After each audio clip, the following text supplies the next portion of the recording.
১,০০০ টাকার ম্যাচে ৫০০ টাকা আমাকে দিয়েই ভাড়া করে খেলতে আনলো।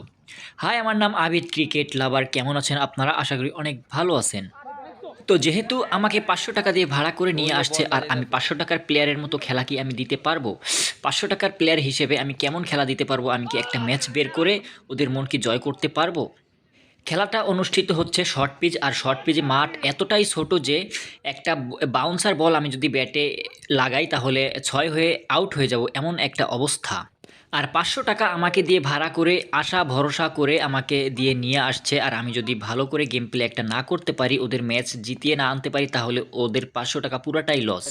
আমাকে তো ৫০০ টাকা দিবে, তাতে ওরা ম্যাচ হারলেও ওরা ম্যাচ জিতলেও আমার টাকাটা তো আমি পাবো, কিন্তু আমি কি ওদের ইনকামটা কি করে দিয়ে যেতে পারবো? আমি কি আমার মান সম্মান কি এখানে রাখতে পারবো?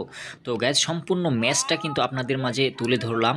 কথা বলতে বলতে ম্যাচটাও আপনারা দেখে ফেললেন। অন্য ম্যাচগুলা, এই ম্যাচের আরও কিছু ক্লিপ আমার কাছে রয়েছে, যেটা নেক্সট ভিডিওতে আপনাদের মাঝে শেয়ার করব। তো ভালো লাগলে একটা সাবস্ক্রাইব অবশ্যই করে দিবেন।